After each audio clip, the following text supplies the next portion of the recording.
আমার নাম ইমন, বাড়ি শেরপুরের নকলা থানায়। তবে এই ঘটনাটা ঘটেছিল গ্রামে, আমার দোস্ত রাজুর সাথে। একটা অ্যাডভেঞ্চার করতে গিয়েছিলাম আমি। সেই পুরনো গ্রামের এক কোনায় পড়ে থাকা একটা বাড়ি, মিস্টার বাড়ি বলে পরিচিত। বাড়িটা নিয়ে ছোটবেলা থেকেই কত গল্প শুনে এসেছি। সন্ধ্যার পর ভেতরে গেলে নাকি আর ফেরা যায় না। এক বুড়ো মানুষ নাকি এখনো সেখানে হাঁটে ছেলের খোঁজে। এসব কাহিনী হেসে উড়িয়ে দিতাম সব সময়। কিন্তু যেদিন গিয়েছিলাম সেদিন থেকে আমার জীবনটাই কেমন পাল্টে গেল। সেদিন ছিল শুক্রবার। আমি আর রাজু দুপুরে বের হয়ে সন্ধ্যার আগেই পৌঁছে গেলাম সেই জায়গায়। আমরা পাশের একটা ছোট ঘরে উঠলাম। আমার পরিচিত প্রতিবেশী ভাই তারেক মিয়া আর পাশে থাকতেন এক দাদি, খুব শান্ত স্বভাবের। তারা দুজনেই আমায় সাবধান করলেন, ইমন, ও বাড়িতে যেও না, ওখানে এখনো রাত হলে কান্নার শব্দ আসে। আমি তখন হেসে বললাম, ভাই, ভূতে ফুতে আমার বিশ্বাস নেই। রাত 12টা দিন। আমি আর রাজু তখন জানালার পাশে বসে গল্প করছিলাম। একসময় হঠাৎ বাইরে কুকুরের চিৎকার শুরু হলো। কিছু একটা অস্বাভাবিক ঠান্ডা বাতাস ঢুকে পড়ল ঘরের ভেতর। রাজু আমার কাঁধে হাত রেখে বলল, ইমন, শুনলে কিছু? যেন কেউ ফিস ফিস করছে। আমি কান পাতলাম। একটা শব্দ বারবার ভেসে আসছে বাইরে থেকে, আমির, আমার ছেলে আমির, আমাকে ফিরিয়ে দাও। আমার বুক ধরফর করছিল।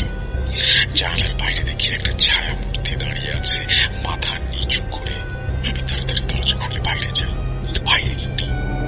তবে মাটিতে পড়ে যাওয়া একজোড়া পায়ের ছাপ। সেই রাতে আমার হাতে এক জায়গায় জ্বালা করতে লাগলো। ভোরের দিকে হাতটা ফুলে উঠলো, আর ওখানে একটা দাগ দেখা গেল। এটা লেখা যেন পুড়িয়ে গায়ে গেঁথে গেছে। তখন বুঝতে পারিনি আমার সাথে কি হচ্ছে। পরদিন তারেক ভাই এলেন, সাথে দাদি। দাদি আমার হাত দেখে ভয় পেয়ে কেঁপে কেঁপে উঠলেন, তুই মিস্টার সাহেবের ছেলের মতো দেখতে। উনি তো পুড়ে মরেছিলেন, ছেলেকে না পেয়ে পাগল হয়ে গিয়েছিলেন। ঘটনাটা জানার পর থেকে আমি ঘুমোতে পারি না। ঘুমের মাঝে আমি এক পুড়ে যাওয়া ছেলেকে দেখি আয়নায়, আর তার পেছনে সেই ছায়া ফিস ফিস করে ডাকে, আমার ছেলে আমির, তুই কোথায়? আমার নাম ইমন, কিন্তু ওই ছায়া আমাকে চিনে আমির বলে। রাতে এখনো ঘুমোতে গেলে সেই কণ্ঠটা শুনি। ঘটনাটা যখন আমার আর সহ্য করার বাইরে চলে যায়, আমি আর রাজু ঠিক করি কাউকে খুঁজে বের করতে হবে যিনি ওরকম জটিল অভিশাপ কাটাতে পারেন। গ্রামে নামি একজন কবিরাজ আছেন। লোকটিকে সবাই বগা কবিরাজ বলে ডাকে।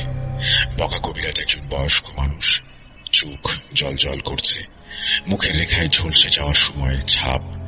গ্রাম জুড়ে তার জাদু টোনা অভিশাপ ভাঙার গল্প ছড়িয়ে রয়েছে, কিন্তু সে একদম সরল ও নিঃসঙ্গ মানুষ। গল্প বললে থামেই না, নিজেই ভুগছেন কত অভিশাপে। আমরা এক সন্ধ্যায় বগার খোঁজে গ্রাম থেকে দূরে তার একাকে ছোট করে ঘরে গেলাম। ঘরটা একেবারে অন্ধকার, চারপাশে সাদা বেগুনি মোমবাতির আলো, মাঝে মাঝে জ্বলে উঠছিল ধোঁয়ার গন্ধ। বগা কবিরাজ প্রথমে খুব ধীর স্থির ভঙ্গিতে আমাদের বললেন, তোমাদের মতো লোকে এই অভিশাপকে হাসির ফাঁদ ভাবে, তবে এটা একেবারেই হাস্যকর নয়। এই অভিশাপ একটা প্রাণঘাতী শক্তি, যে শুধু ওড়ালে হালকা হয় না, তাকে মোকাবেলা করতে হয় শক্ত চেতনায় আর একটা বিশেষ ধরনের মন্ত্র দিয়ে। এই অভিশাপ ওদের মধ্যে যারা মৃতদের নাম কপিরাইট করে ব্যবহার করে, অবশ্যই আমির নামটা একটা শক্তিশালী সেতু হয়ে দাঁড়িয়েছে ওদের জন্য। তুমি যে ইমন, তার সঙ্গে ওই নাম মিশে গেছে, তাই ওরা তোমাকে লক্ষ্য করে। আমাকে দেখিয়ে দিলেন এক ছোট কাগজ, যাতে এক প্রাচীন শিলালিপির মতো লেখা ছিল একটা বিশেষ মন্ত্রের অক্ষর আর সঙ্গীত। এই মন্ত্র পড়তে হবে রাত 12টা থেকে। সাতবার ঘুরতে হবে, আর হাত দিয়ে পুড়ে যাওয়া জায়গাটায় ওই দাগটায় এক ধরনের হরবিন্দু তেল লাগাতে হবে। বকা কবিরাজ আরো বললেন, সবচেয়ে বড় কথা হলো তোমার মনে ভয় বা সন্দেহ থাকা যাবে না, কারণ সেই ভয়টা ওরা ব্যবহার করে তোমার উপরে আঘাত করবার জন্য।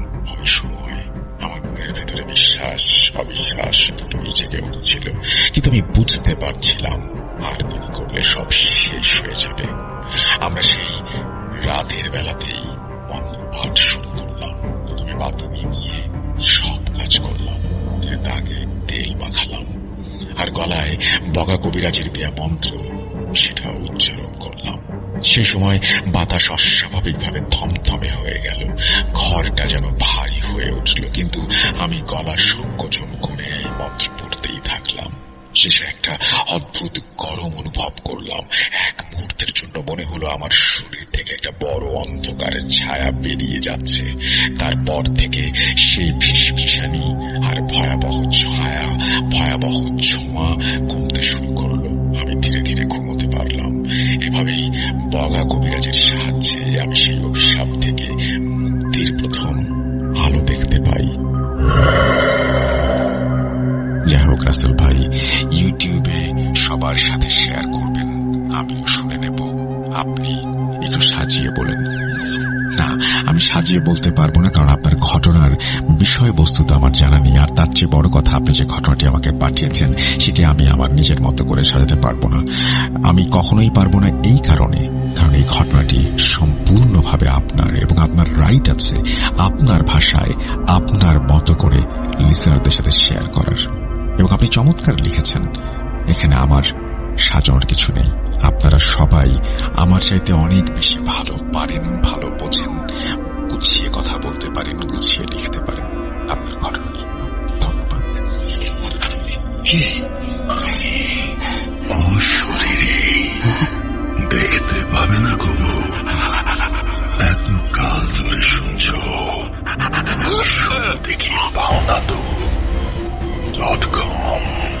The fear returns with Russell. Welcome back. আপনাদের সবাইকে স্বাগত জানাচ্ছি, আমি রাসেল। আশা করছি আপনারা সবাই ভালো আছেন, ভালোর দলে আছেন। আমিও ভালো আছি, ভালোর দলে আছি। আর এই মুহূর্তে আমরা একটা অডিও ক্লিপে যাব। আশা করছি অডিও ক্লিপটি আপনাদের ভালো লাগবে, প্রথম থেকে শেষ পর্যন্ত শুনবেন। চলুন শুরু করা যাক। আসসালামু আলাইকুম রাসেল ভাই, আশা করছি ভালো আছেন। So this is my first story on Booth.com, and let me tell you one thing, that I was born in Italy but I was raised in Bangladesh, and yeah, I was raised in Bangladesh for 10 years. So আমি যখন আপনার like 7 or 8 আমার যখন বয়স ছিল, তো আমি একটা প্রাইভেট স্কুলে পড়াশোনা করতাম। তো করার জন্য তো আমাকে একটা লাইক আমার চাচুর একটা ফ্রেন্ডের কাছে আমাকে এখানে পড়তে পাঠাতো। তো ওনাদের বাসাটা, তো আমি আপনাকে বলতেছি, আমার বাসা হচ্ছে, দেশের বাড়ি হচ্ছে শরীয়তপুর, আর আমাদের থানা হচ্ছে বেদারগঞ্জ। তো যখন আমি ওনার কাছে পড়তে যেতাম, তো আমাদের এলাকাটা হচ্ছে কাইসকুড়ি নাম। এন্ড যখন আমি আপনার ওখানে পড়তে যেতাম, তো ওইখানে জায়গাটা এরকম, মানে আমাদের জায়গাটা নর্মাল ছিল, তো বাট উনি যেখানে থাকতো, তো ওনাদের জায়গাটা ছিল একটু লাইক যেখানে মানে রাইস, মানে ভাতের চাউলগুলি মানে চাষ করে।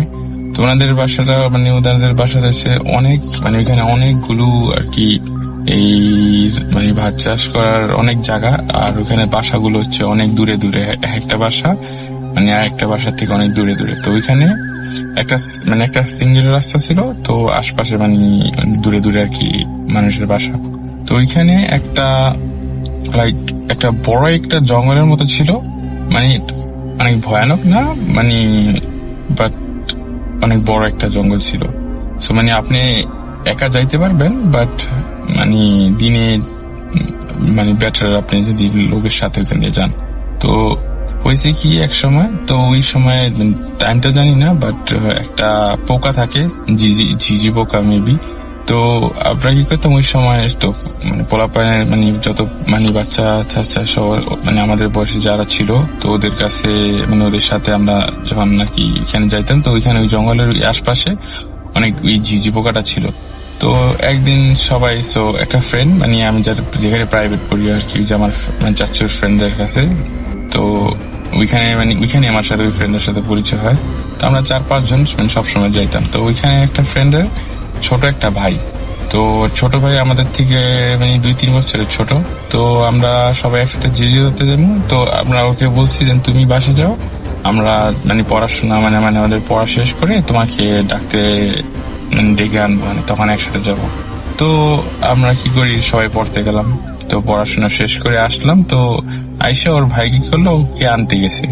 তো ওকে আনতে গেছে, আনার পর আপনার ওকে আনতে গেছে। তো ওইখানে বাড়িতে যায় দেখে ওর আম্মু বলতেছে ও তো আসে নাই, তো মেবি ওখানে মানে অলরেডি ধরতে গেছে। তো ফ্রেন্ডটা আসলো, আসার পর আর কি মানে আমরা ওকে বললাম, তো ওকে তো এখানে দেখি না। তো ও আবার আমরা ভাবছি যে হয়তো ও একা ধরতে গেছে, বা মানে আমরা তখন ভিতরে জঙ্গলের ভিতরে কি যাই। তো যাওয়ার পরে আমরা ওকে খুঁজতেছি আর কি, ওইভাবে ধরার জন্য ইয়ে করতেছি। তো ওকে পাই না পরে। তো আমরা আপনার মনে করেন এই হয়তো মানে আমরা ভাবছি যে ও মনে করেন ওর ফ্রেন্ডের সাথে হয়তো ওদের অন্য ফ্রেন্ড মানে এলাকার যত মানে বাচ্চা আছে ওদের সাথে হয়তো খেলতে গেছে। তো এটা হয়নি। তো আমরা অনেকক্ষণ ধরার পরে তো একটু ভিতরে যখন একদম মাঝখানে দিই, তো ওইখানে একটা বড় একটা ওই গাছটার নাম জানি না, মেবি গাব গাছ, একটা গাব গাছ। তো বিশাল বড় একটা গাব গাছ, তো একদম মাঝখানে। তো আমরা যাই দেখি কি ওইখানে মানে ফেন্ট হয়ে গেছে। তো মানে অজ্ঞান হয়ে এখানে পড়ে আছে।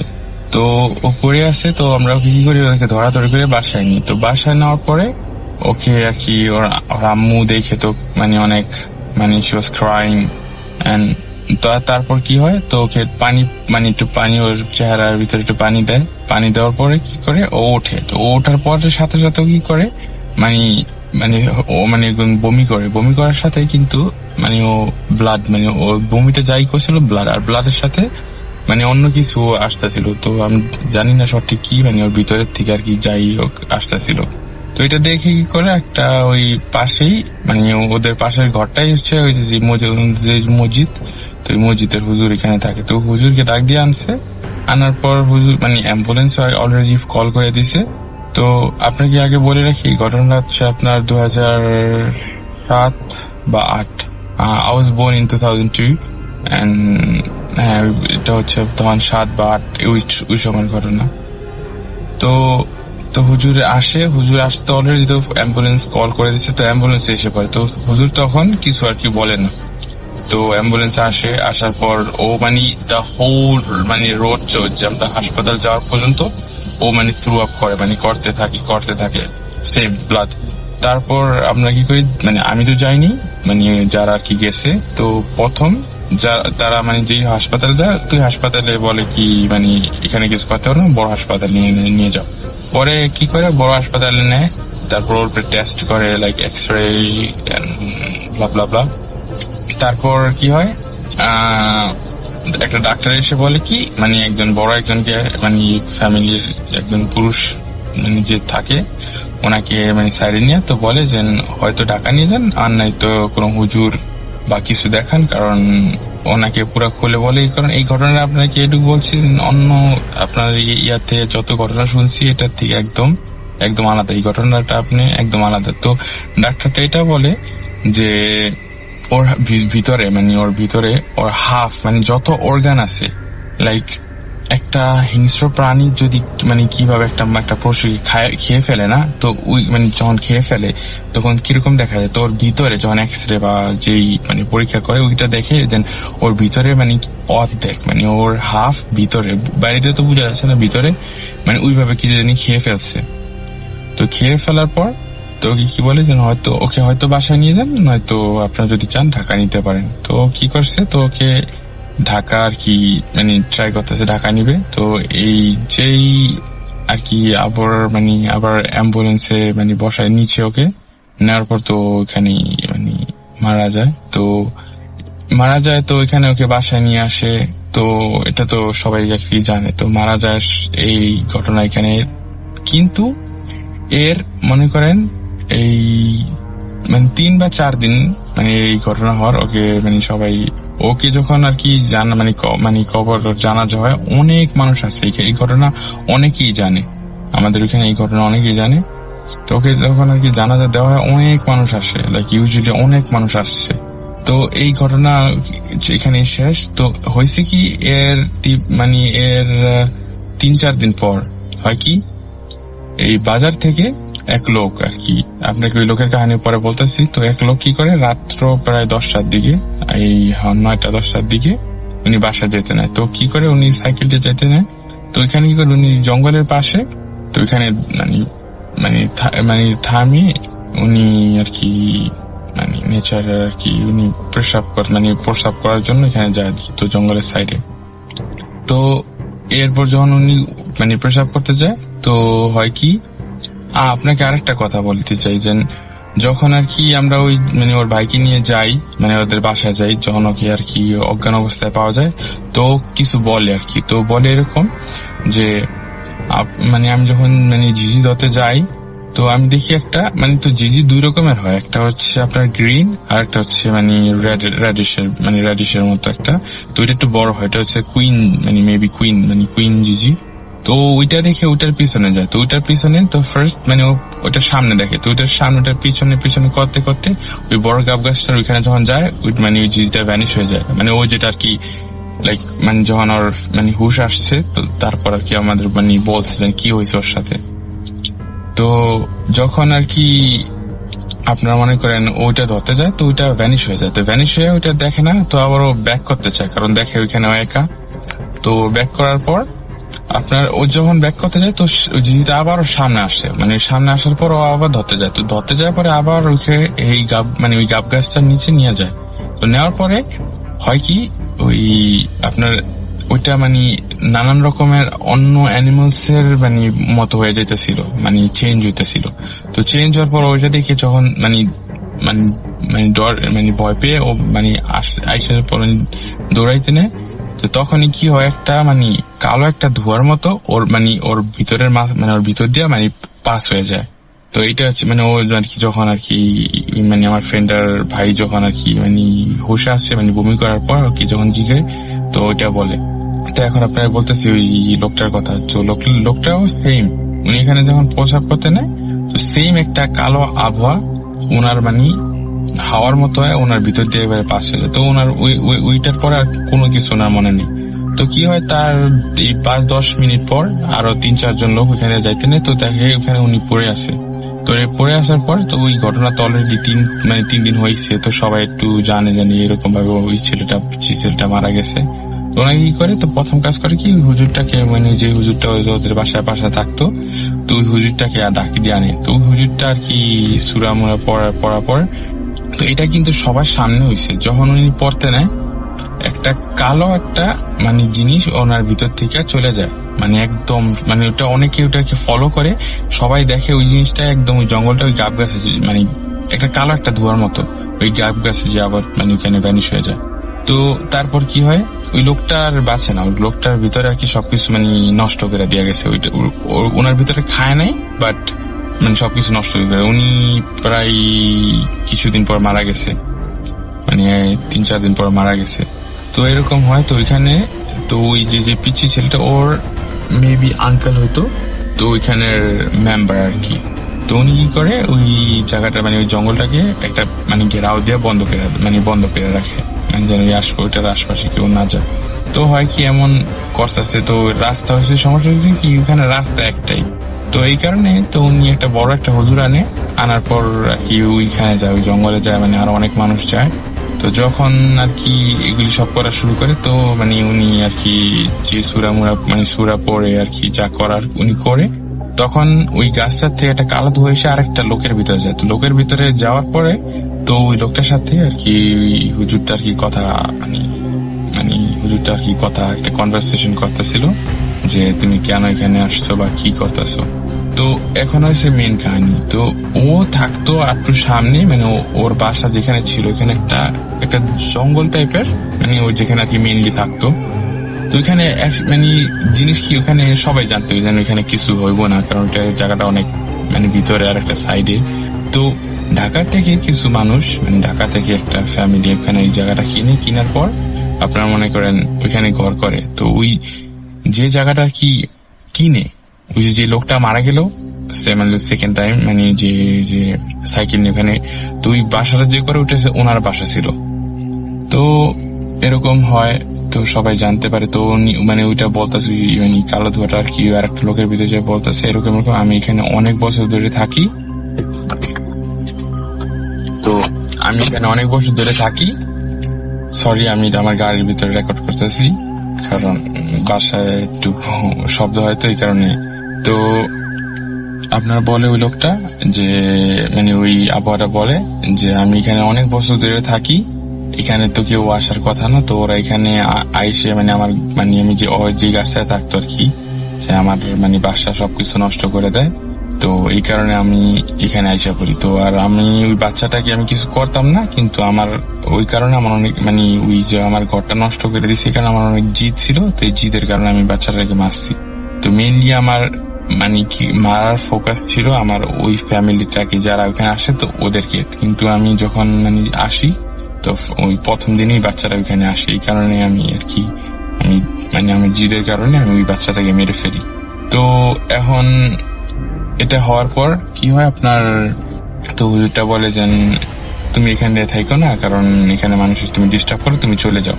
তো যাইবো না, ওকে অনেক অনেক হুজুর অনেক ইয়া করে, কিন্তু তারপর ও যাইবো না, মানে ও বলছে তো যাইবো, মানে যাইবো না, জায়গা থেকে যাইবই না।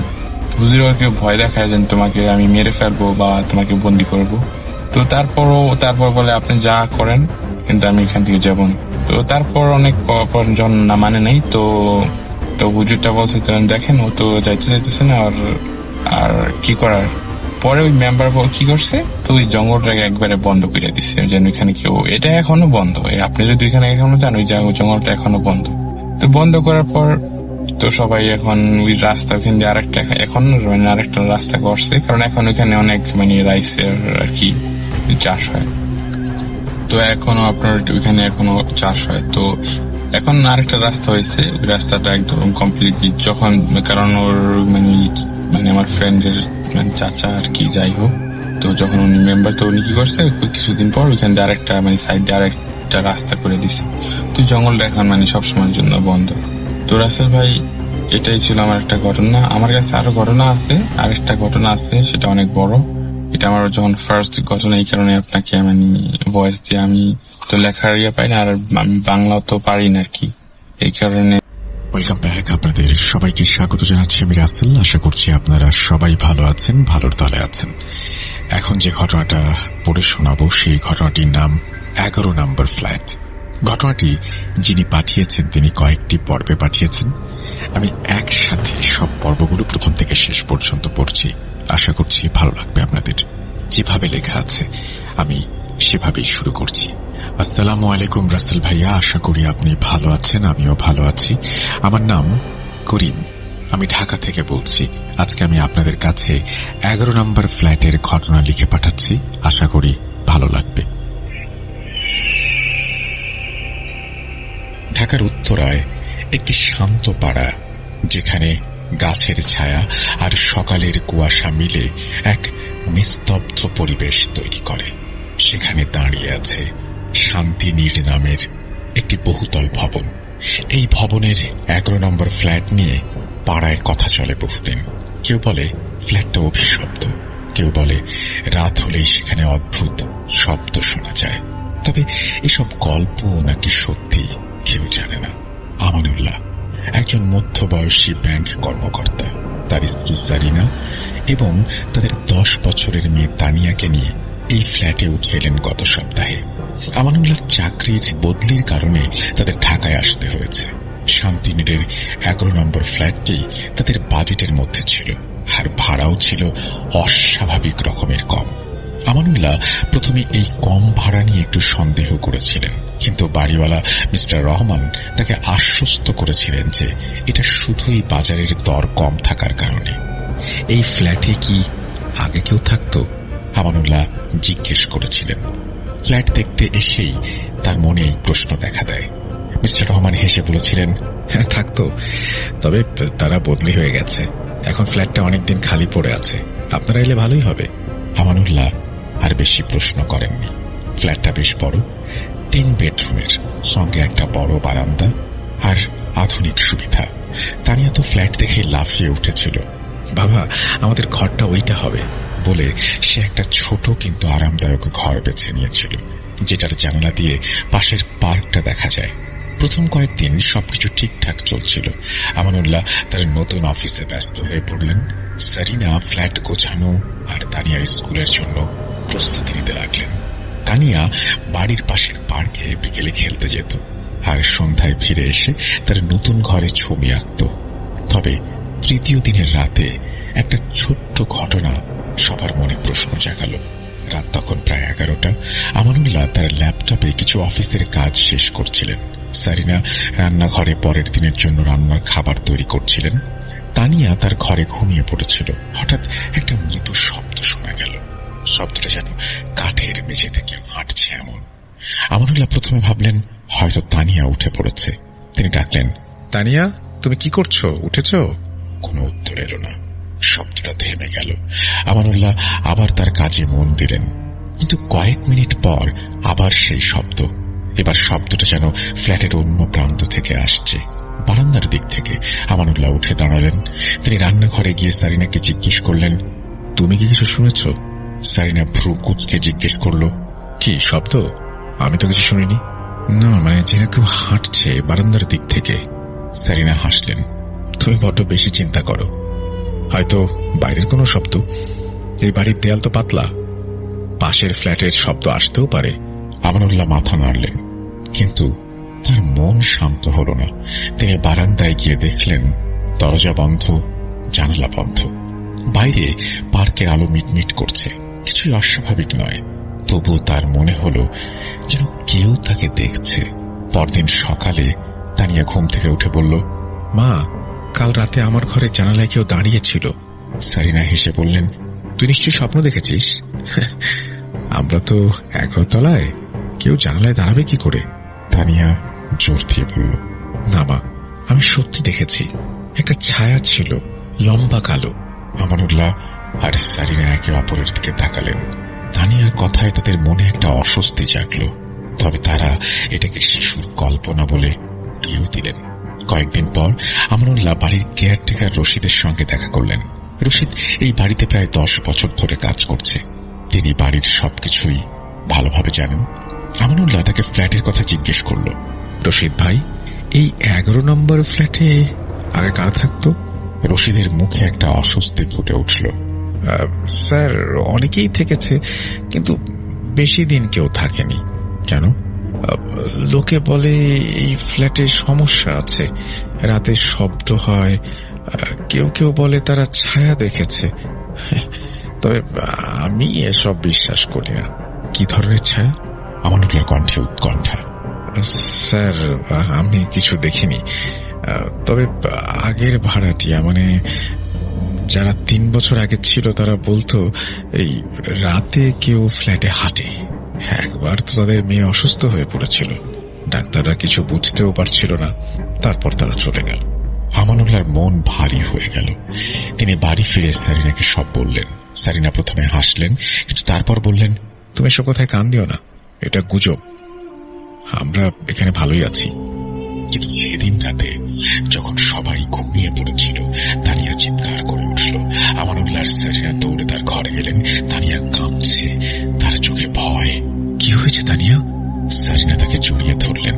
মা, আমার জানালায় আবার সেই ছায়া ছিল। এবার সে আমাকে ডাকছিল, বলছিল এখান থেকে চলে যা।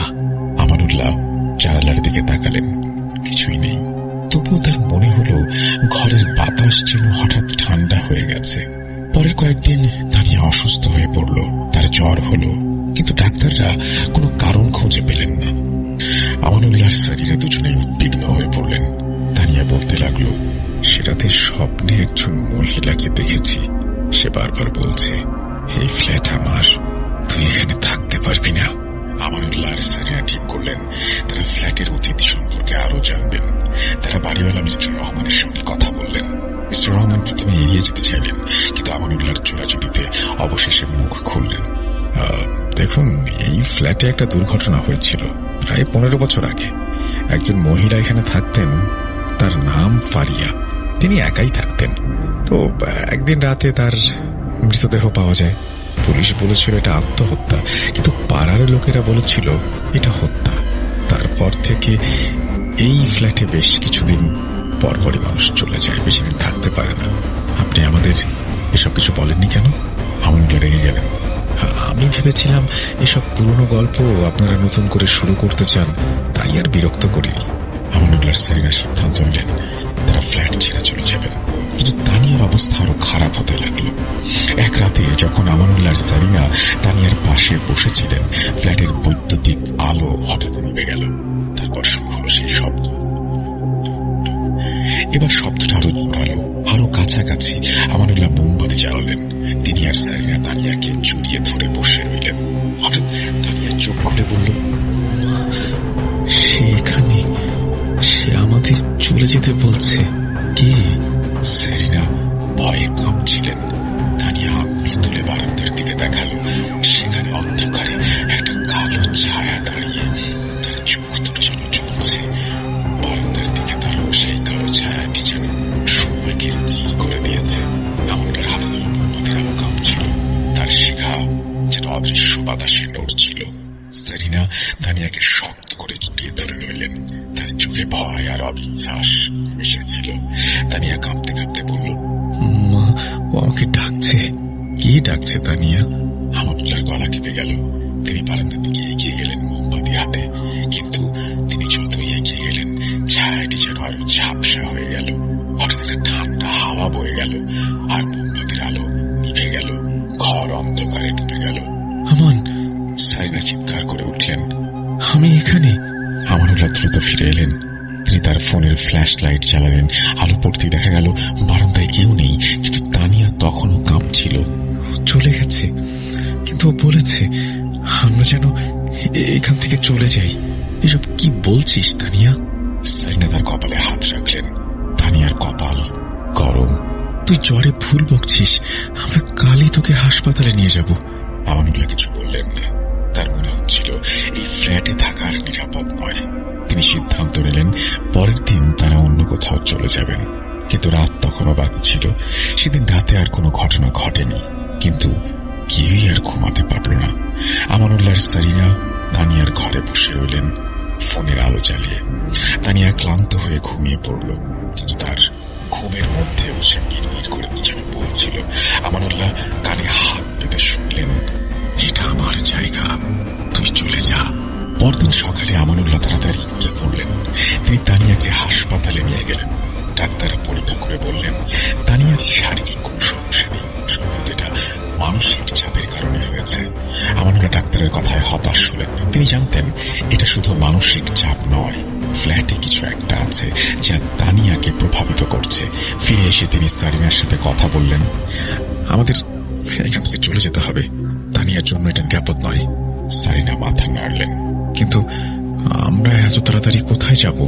আর তানিয়ার স্কুল, তোমার অফিস? আমি সব ম্যানেজ করব, কিন্তু এখানে থাকা যাবে না। আমানুল্লাহর গলায় দৃঢ়তা ছিল। তারপর তিনি আবার রশিদের কাছে গেলেন। রশিদ ভাই, ফারিয়া নামের সেই মহিলার সম্পর্কে আরো কিছু বলুন, তার সঙ্গে কি হয়েছিল? রশিদ এবার পিছু পা হলেন না। তিনি বললেন, ফারিহা বেগম এই ফ্ল্যাটে থাকতেন। তিনি ছিলেন একজন শিক্ষিত মহিলা, কোন একটা কোম্পানিতে কাজ করতেন। কিন্তু তার ব্যক্তিগত জীবন নিয়ে অনেক গুজব ছিল। কেউ বলতো তার স্বামী তাকে ছেড়ে চলে গিয়েছে, কেউ বলতো তার সঙ্গে কারো সম্পর্ক রয়েছে। যেদিন তার মৃতদেহ পাওয়া যায়, পুলিশ বলেছিল তিনি গলায় দড়ি দিয়ে আত্মহত্যা করেছেন।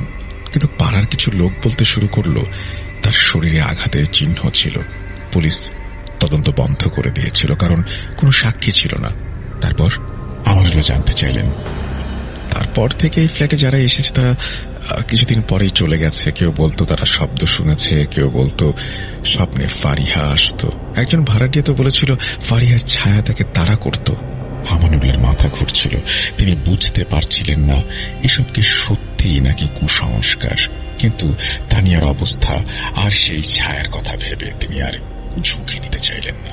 সেদিন রাতে আমানুল্লাহ সারিনা তানিয়াকে নিয়ে বাসার ঘরে বসেছিলেন। তারা ঠিক করছিলেন পরের দিন সকালে এই ফ্ল্যাট ছেড়ে একটা হোটেলে উঠবেন, যতক্ষণ না নতুন বাসা পাওয়া যায়। কিন্তু রাত বাড়ার সঙ্গে সঙ্গে ফ্ল্যাটের পরিবেশ যেন ভারী হয়ে উঠল। বাতাসে একটা অদ্ভুত গন্ধ ছড়িয়ে পড়ল, যেন পচা ফুলের গন্ধ। হঠাৎ তানিয়া উঠে দাঁড়ালো। তার চোখ দুটো অদ্ভুত রকমের ফাঁকা। সেখানে তানিয়ার গলা যেন তার নিজের নয়। তানিয়া সাইরেনের ধরতে গেলেন, কিন্তু তানিয়া হাত সরিয়ে দিয়ে বারান্দার দিকে হাঁটতে শুরু করলো। আমানুল্লাহ তাকে আটকাতে গেলেন, কিন্তু তানিয়া অস্বাভাবিক শক্তিতে তাকে ধাক্কা দিয়ে ফেলে দিল। তানিয়া থাম! আমানুল্লাহ চিৎকার করলেন। তানিয়া বারান্দার দরজা খুলে বাইরে দাঁড়ালো।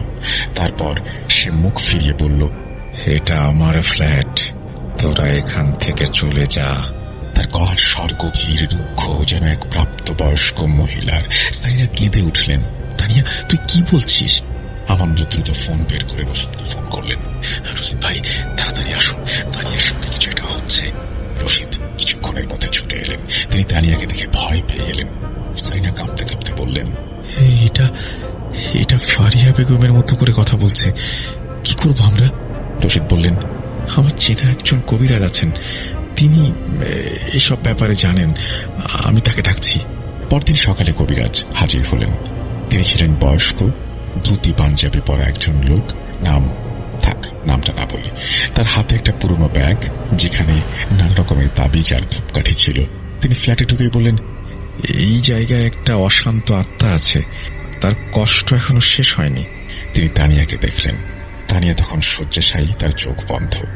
কবিরাজ কপালে হাত রেখে কিছু মন্ত্র পড়লেন। তারপর বললেন, এই মেয়ের ওপর একটা শক্তি কাজ করছে, এটা ফারিহা নামের সেই আত্মা, তাকে শান্ত করতে হবে। কিভাবে? আমানুল্লাহ জিজ্ঞেস করলেন। আমাকে তার সঙ্গে কথা বলতে হবে, কিন্তু এটা ঝুঁকিপূর্ণ, আপনারা সবাই আমার পাশে থাকবেন। সন্ধ্যায় কবিরাজ ফ্ল্যাটের বসার ঘরে একটা আচার অনুষ্ঠানের আয়োজন করলেন। তিনি মেঝেতে একটা বৃত্ত আঁকলেন, তারপর ধূপ জ্বালালেন। তিনি তানিয়াকে বৃত্তের মাঝে বসালেন। তানিয়া তখনও দুর্বল, কিন্তু সে কথা মতো বসল। কবিরাজ মন্ত্র পড়তে শুরু করলেন। হঠাৎ ঘরের বাতাস ঠান্ডা হয়ে গেল। জানলা থেকে একটা হাওয়া এলো, যদিও জানলা বন্ধ। তানিয়া হঠাৎ চোখ খুলল, তার চোখ দুটো লাল। সে হাসতে লাগলো। তোরা আমাকে শান্ত করতে পারবি না, এটা আমার জায়গা। আমানুল্লাহ সারিনা ভয়ে পিছিয়ে গেলেন। কবিরাজ শান্ত গলায় বললেন, ফারিহা, তুমি কেন এখানে আটকে আছো? তুমি কি চাও? তানিয়ার মুখ দিয়ে একটা গম্ভীর কণ্ঠ বেরিয়ে এলো, আমাকে মারা হয়েছে, আমার ন্যায় পাওয়া বাকি। তানিয়ার শরীর থেকে যে কণ্ঠ বেরিয়ে এলো তা শুনে ঘরের সবাই স্তব্ধ হয়ে গেল। তানিয়ার ওই ছোট্ট মুখে একটা প্রাপ্তবয়স্ক মহিলার গলা। এই কথাগুলো ঘরের দেয়ালে প্রতিধ্বনিত হচ্ছে, আর বাতাসে একটা তীব্র ঠান্ডা স্রোত বয়ে গেল। আব্দুল্লাহ তানিয়ার দিকে এগিয়ে যেতে চাইল, কিন্তু কবিরাজ হাত তুলে তাকে থামালেন। পিছিয়ে থাকুন, এখন তাকে ছোঁয়া ঝুঁকিপূর্ণ।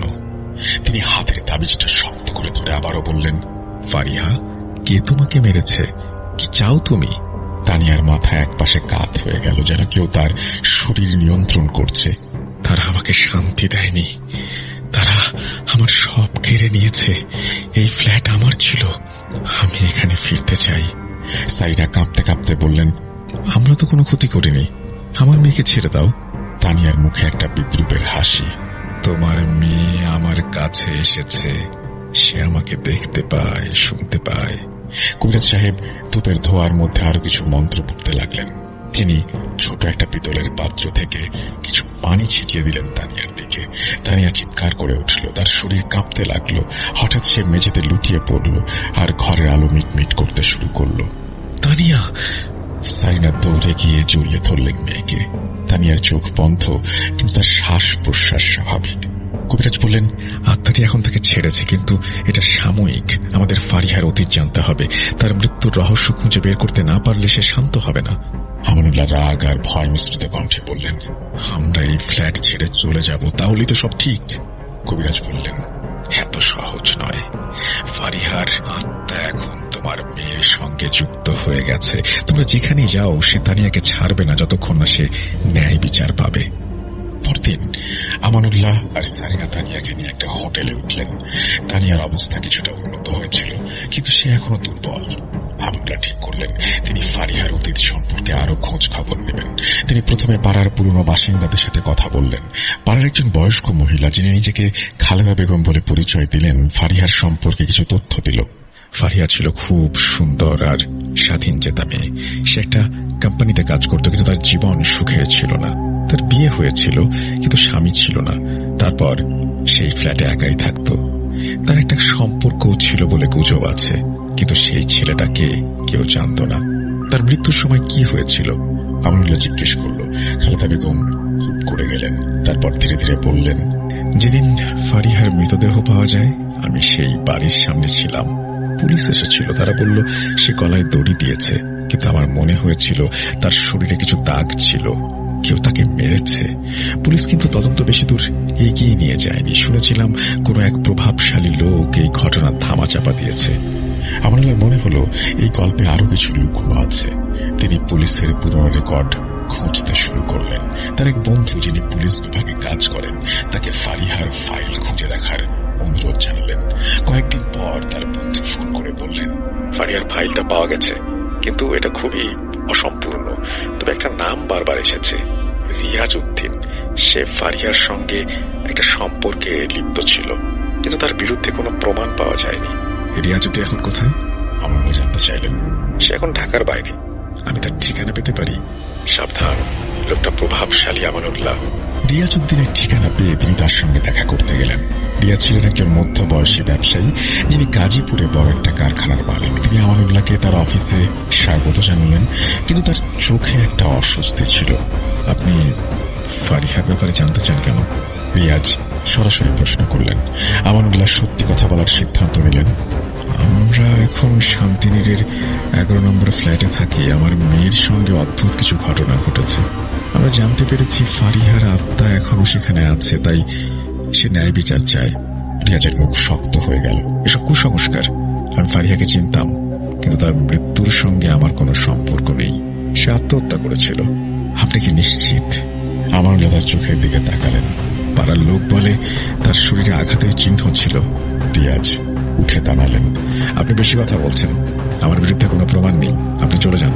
আমানুল্লাহ বুঝলেন রিয়াজ কিছু লুকাচ্ছেন। তিনি ফিরে এসে কবিরাজের সঙ্গে দেখা করলেন। কবিরাজ বললেন, ফারিহার আত্মা রিয়াজের নাম বলেনি, কিন্তু তার কষ্টের সঙ্গে এই লোকটার যোগাযোগ থাকতে পারে। আমাদের আরো গভীরে যেতে হবে। কবিরাজ সাহেবের কণ্ঠে এক অদ্ভুত শান্তি ছিল, যেন তিনি এমন পরিস্থিতির সঙ্গে পরিচিত। তানিয়ার মুখ দিয়ে বের হওয়া সেই গভীর রুক্ষ কণ্ঠস্বর তখনও শোনা যাচ্ছিল, আমাকে মারা হয়েছে। আমানুল্লাহ সারিরা ভয়ে জড়সড় হয়ে দাঁড়িয়েছিলেন। তানিয়ার চোখে লাল আভা আর তার কণ্ঠের অস্বাভাবিকতা তাদের হৃৎপিণ্ড কাঁপিয়ে দিচ্ছিল। কবিরাজ হাত তুলে তাদের শান্ত থাকতে ইশারা করলেন। তিনি তানিয়ার দিকে তাকিয়ে বললেন, ফারিহা, তুমি কি চাও? কে তোমাকে মেরেছে? আমাদের বলো, আমরা তোমার ন্যায়ের জন্য চেষ্টা করব। ঘরের বাতাস আরো ঠান্ডা হয়ে গেল। ধূপের ধোঁয়া বৃত্তের মতো ঘুরপাক খাচ্ছিল, যেন কোনো অদৃশ্য শক্তি তাকে নিয়ন্ত্রণ করছে। তানিয়া হঠাৎ মাথা পেছনে হেলিয়ে একটা চাপা হাসি হাসল। তারপর সে বলল, এত বছর পর তারা আমাকে মেরে পুঁতে দিয়েছে। আমার কণ্ঠ চেপে ধরা হয়েছিল। কবিরাজের গলায় এবার একটা কঠোরতা ফুটে উঠল। তানিয়া ধীরে ধীরে মাথা নামালো। তার চোখ দুটো যেন হঠাৎ শান্ত হয়ে গেল। সে ফিসফিস করে বলল, তার নাম ছিল রাকিব, আর তার সঙ্গে ছিল আরেকজন। তারা আমার সব কেড়ে নিয়েছিল। তারা ভেবেছিল আমাকে শেষ করে দেবে, কিন্তু এখন আমি আছি, এই ফ্ল্যাট আমার। আমানুল্লাহ মনে হলো তার শরীরে একটা শিহরণ খেলে গেল। তিনি সারিনার হাত শক্ত করে ধরলেন। কবিরাজ বললেন, ফারিহা, আমরা তোমার ন্যায়ের জন্য চেষ্টা করবো, কিন্তু তুমি এই মেয়েটিকে ছেড়ে দাও, সে নির্দোষ। তানিয়া হঠাৎ তারপর তানিয়া দৌড়ে গিয়ে তাকে তানিয়া তানিয়া কবিরাজ তানিয়ার কপালে একটা তাবিজ বেঁধে দিলেন। সে এখন ঠিক আছে, কিন্তু ফারিহার আত্মা এখনো আছে এখানে। আমাদের তার ন্যায়ের ব্যবস্থা করতে হবে। পরদিন আমানুল্লাহ সিদ্ধান্ত নিলেন তিনি ফারিহার মৃত্যুর রহস্য করবেন। তিনি রশিদের সঙ্গে কথা বলে জানতে পারলেন ফারিহার মৃত্যুর সময় পাড়ায় রাকিব নামে একজন লোক ছিল যে ফারিহার সঙ্গে প্রায়ই দেখা করতে আসত। রশিদের কথায় রাকিব ছিল একজন ব্যবসায়ী এবং তার সঙ্গে ফারিহার কিছু সম্পর্কও ছিল, কিন্তু রাকিব ফারিহার মৃত্যুর পর থেকে আর কখনো এই পাড়ায় আসেনি। আমানুল্লাহ থানায় গিয়ে আরো খোঁজ খবর নিলেন, একজন ডিটেকটিভ নিয়োগ করলেন। ডিটেকটিভ 1 সপ্তাহের মধ্যে রাকিবের ঠিকানা বের করলেন। রাকিব এখন গাজীপুরের একটা গ্রামে ছোটখাটো ব্যবসা চালাচ্ছে। আমানুল্লাহ আর কবিরাজ রাকিবের সঙ্গে দেখা করতে গেলেন। রাকিব একজন মধ্যবয়সী লোক, তাদের দেখে অস্বস্তিতে পড়ে গেল। আপনারা কে? আমার কাছে কেন এসেছেন? আমানুল্লাহ সরাসরি বললেন, আমার ফারিহার মৃত্যু নিয়ে কিছু কথা বলা দরকার। আপনি কি জানেন? রাকিবের মুখ ফ্যাকাশে হয়ে গেল। আমি কিছু জানি না, ফারিহা আত্মহত্যা করেছিল। কবিরাজ এগিয়ে গেলেন, তুমি সত্য বলছো না, ফারিহার আত্মা এখনো শান্তি পায়নি, সে বলছে তাকে মারা হয়েছে। তুমি জড়িত ছিলে, তাই না? রাকিব কাঁপতে লাগলো। আমি তাকে মারিনি, আমার বন্ধু সোহেল, সে ফারিহার সঙ্গে ঝামেলায় জড়িয়েছিল। ফারিহা আমাদের ব্ল্যাকমেইল করেছিল। সোহেল রাগের মাথায়, আমি শুধু তাকে সাহায্য করেছিলাম লাশটা লুকিয়ে ফেলতে। আমানুল্লাহর রক্ত ঠান্ডা হয়ে গেল। আপনি পুলিশকে কিছু বলেননি কেন? আমি ভয় পেয়েছিলাম, সোহেল আমাকে হুমকি দিয়েছিল, আমি চুপ করে সেখান থেকে চলে এসেছি। আমানুল্লাহ রাকিবের স্বীকারোক্তি রেকর্ড করে নিলেন এবং পুলিশের কাছে হস্তান্তর করলেন। পুলিশ সোহেলকে গ্রেফতার করল। তখনও ঢাকায় একটা কোম্পানিতে সে চাকরি করছিল। ফারিহার মৃত্যুর তদন্ত আবার শুরু হয়। রাকিব এবং সোহেল দুজনেই দোষী সাব্যস্ত হয়। এদিকে কবিরাজ সাহেব ফ্ল্যাটে আরেকবার আচার অনুষ্ঠান করেন। তিনি ফারিহার আত্মার জন্য প্রার্থনাও করেন। তিনি বলেন, ফারিহা, তোমার ন্যায় হয়েছে, এখন তুমি শান্তিতে চলে যাও। সে রাতে প্রথমবার তানিয়া ঠিকঠাক মতো ঘুমোতে পারে। তো এই ছিল ঘটনা। যিনি পাঠিয়েছেন তার নাম করিম, তিনি ঢাকা থেকে বলছেন। এখানে একটু জানিয়ে রাখি যে অনেক ঘটনা শোনার পরেই আপনাদের মনে অনেক প্রশ্ন আসে, তেমন প্রশ্ন আমার মনেও আসে, এবং এই ঘটনাটি পড়ার পরপরই আমি আবারও যিনি ঘটনাটি পাঠিয়েছেন তার সাথে যোগাযোগ করি, শুধু এটুকু জানতে যে ঘটনাটি সত্যি কিনা, এবং তিনি কনফার্ম করেছেন ঘটনাটি সত্যি, আর সেই কারণেই এই ঘটনাটি আপনাদের সামনে উপস্থাপন করা হলো। যদি আপনাদের ভালো লাগে, আমারও ভালো লাগবে, এবং এতক্ষণ ধরে এই ঘটনাটি শোনার জন্য আপনাদেরকে অসংখ্য ধন্যবাদ।